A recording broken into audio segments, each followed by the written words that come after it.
This video is brought to you by Squarespace. So, we're going to be learning how to draw clothes. Clothing is very important for character designs, storytelling, or if you just want to draw dripped up characters.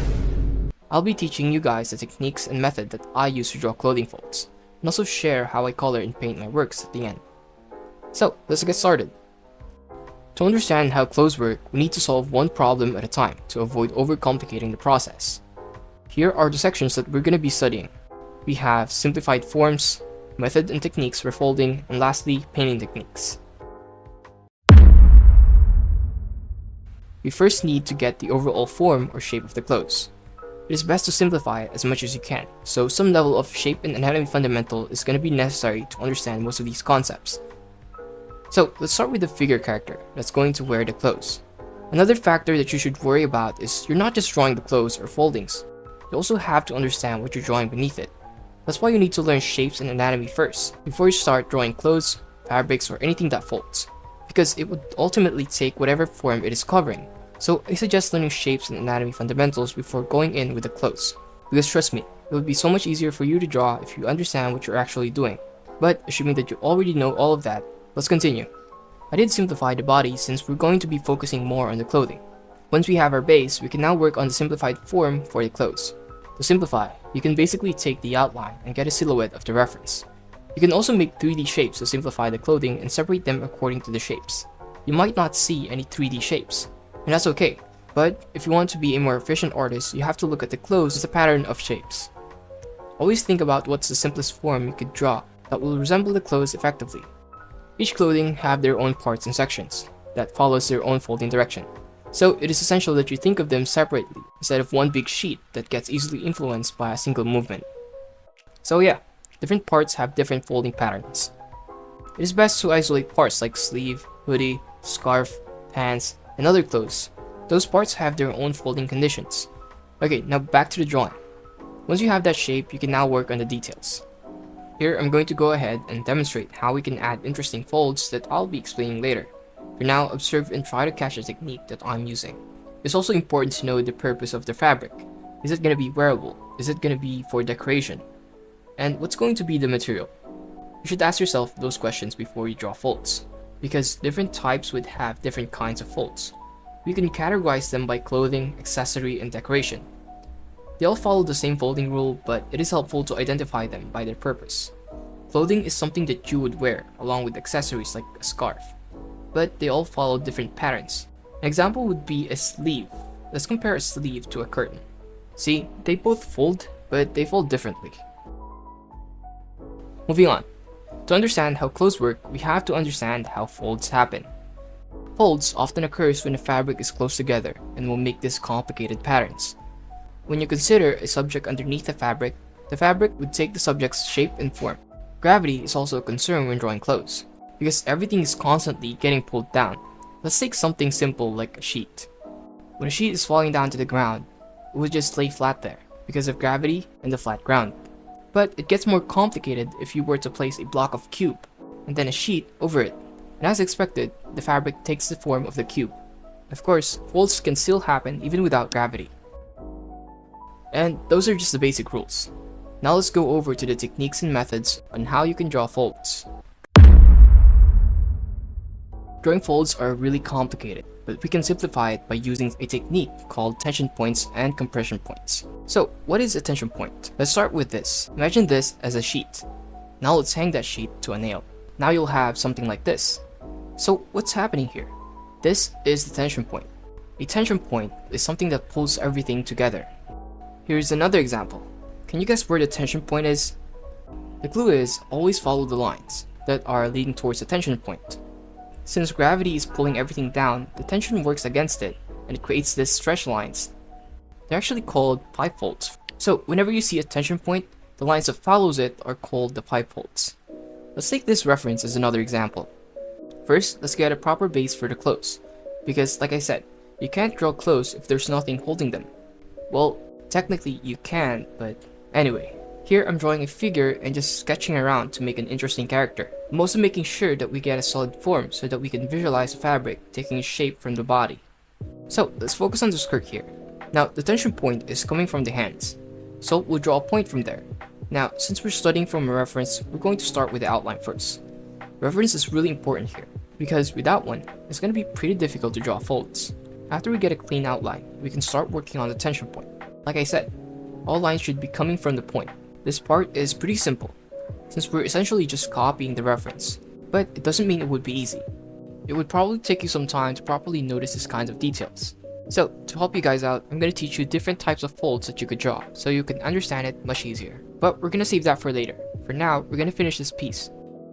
You'll notice on the left side, it's much more stretched and loose, while on the right side, it's much more compressed and tight. That's a result of the tension point. Since it's getting pulled, it's bound to have an effect on its other side. So now we could notice the leg because of the pull from the tension. So you probably heard of Squarespace before. If not, well, that's weird, because Squarespace is your ultimate online playground for entrepreneurs, whether you're taking your first steps or steering a thriving brand. Squarespace transforms the art of crafting a stunning website, connecting with your audience and selling everything from physical or digital products to captivating content or valuable services. It's your one-stop shop for your online success. Making your own website is so easy. You can either select from a number of flexible website templates or you can create your own. I can't even describe how easy this is. I mean, look how smooth this is. This is all made possible with Squarespace's cutting-edge website design system called the Fluid Engine, which makes your experience with designing a website much more satisfying. Check out squarespace.com for a free trial, and when you're ready to launch, go to squarespace.com/Nitro to save 10% off your first purchase of a website or a domain. Link would also be in the description. Big thanks to Squarespace. Now let's go back to the video. Alright, let's move on to compression point. This is where folds are pressed together. It's where fabric are mostly squeezed together to form an area that has lots of folds, or when there's too much loose fabric that are close together. Let's take a curtain for example. Since it's hanging from a bar, there is no point of tension. Instead, we have a support bar that is neutral, and it's preventing the curtains from falling down. It's like a tension bar. Instead of a point, it's being supported equally, so there's no converging of lines, only parallel lines. But if we were to tie it, we'll now have a tension point, and in turn, we'll also have more compressed folds. Moving on to the different kinds of folds. First one has a funny name. It's called the diaper fold.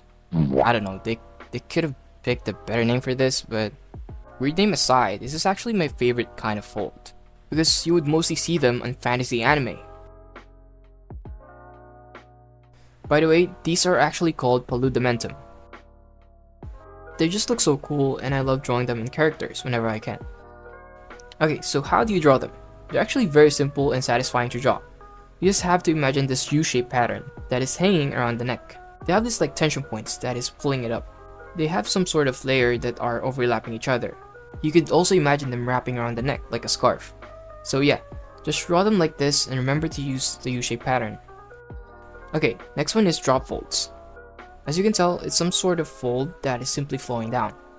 They usually don't have any compression or stretches. They almost look smooth and cylindrical. You can tell if it's a drop fold if you can see it spiraling down, and you can see the inside part like this. We also have an actual spiral fold. Whenever you see a pattern of X's, Y's, or even Z's, that's a spiral fold. For me, I hate this because they're kinda hard to predict and follow. They also have to be perfect or else they will look terrible. They're usually seen on the sleeves when there's no clear tension point affecting it, so it just sits there compressed. It kinda looks awkward most of the time. I really hate this. Now we have zigzag folds. It's kinda like the spiral folds. They both look challenging to replicate because again, if you don't know how they actually work, they would look bad. But I do like this one better than the spiral because they're kinda low-key satisfying to draw. Like the previous fold, you would usually find them on the sleeve or anything that closely resemble a cylinder, like the arms or legs. Last one is also similar with the previous two, and it's called a half-lock fold, whatever that means. It's basically overlapping folds that you would find whenever there's some sort of bend, like on the elbow or knees. You would understand them more using reference, so yeah, half-lock folds.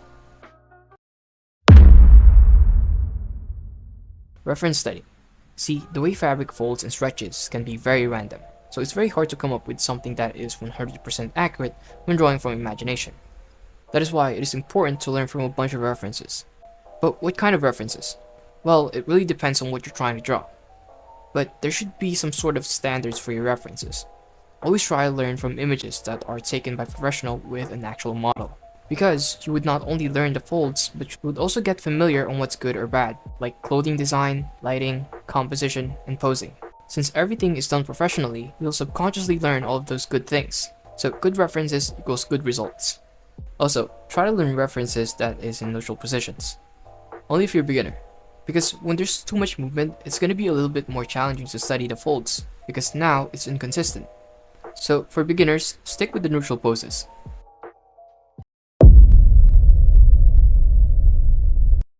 Alright, let's head on to painting.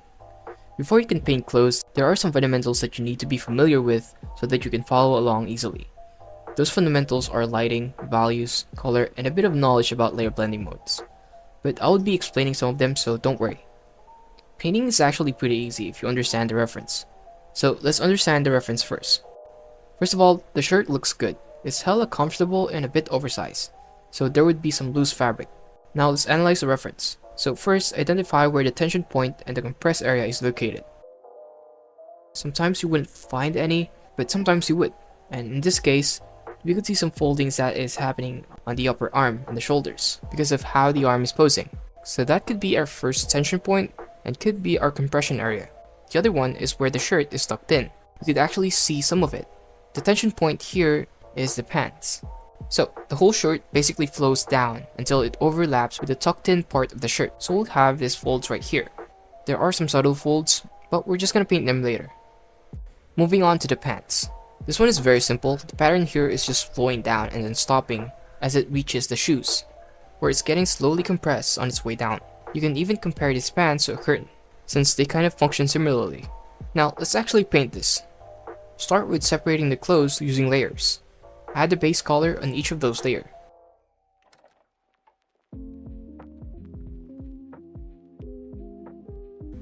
Using a multiply layer, we're gonna add some shadows. Remember the lines that we drew earlier? Those were basically shadows. So we'll mostly be adding more shadows to those areas. I usually like starting with the hard edge brush and then softening it with a smudging brush. I basically just rinse and repeat that technique, and eventually we'll have something like this. This is just like an intro for it, so don't worry, I'll be explaining more about the painting techniques and methods. Alright, let's have another example. This time, we'll go over the process. So first, sketch out a decent character. It doesn't have to be detailed since we're going to be focusing on the clothing. So next, we'll draw the clothes. Create a base layer where we can clip the base colors, so it doesn't go outside the line art, which also keeps everything clean and tidy. Also, when you're picking your base colors, make sure to pick less saturated colors because we're going to be applying saturation and shadows later. Also, try not to use pure black, unless you know what you're doing. Try to go for muted colors and avoid bright colors for your base colors. Now we're going to be applying my favorite way of painting, which I call the light carving method. First, fill the character with a multiply layer. This is going to be our base shadow. We're going to assume everything is in darkness. Now, we're basically going to be erasing that multiply layer to illustrate lighting. We are simplifying our values here by only having two types, which is the parts that are being lit and the parts that isn't. Usually, we'll only have a single light source, which is easy because we'll just assume the shadow is in the opposite side of the light. But there's this thing called bounce light, which makes your values much more interesting and realistic. See, light doesn't just disappear. It bounces from surface to surface, usually from the ground or a wall. So we'll have this light being reflected. To do this, we'll have to use an airbrush eraser on the opposite side of where the light is coming from, like this.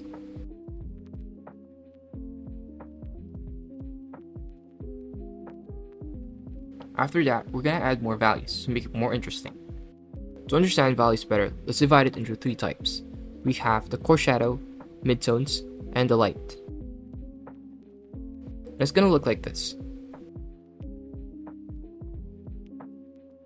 Core shadow is the darkest part of the painting. It's where the light doesn't reach, and it really illustrates depth.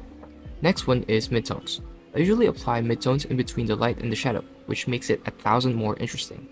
And of course we have the lighting, which you already know, so let's move on. Again, always try to pick neutral colors even for the shadows. Avoid having too dark, too saturated, or too light colors. You have to keep them in balance. The current gray color that we have is alright, but you can try to mix it up by adding colors to your shadows. For example, you can try to go for a cooler or warmer shadows to make it more interesting. Now that we have our proper values, we can now add some saturation. To add some saturation, we're going to use an overlay layer and use the airbrush to paint it ever so slightly. For this one, you can go for a saturated color, but always play around with the opacity so it doesn't look too saturated. To add some contrast and shadows, we'll use a color burn layer, and just use the airbrush again for a slight accent. Those are the basic methods. Now that I've shared the techniques and methods, all you have to do now is copy some references. So good luck. And that's it. Hopefully this helps, and I'll see you in the next one. Peace.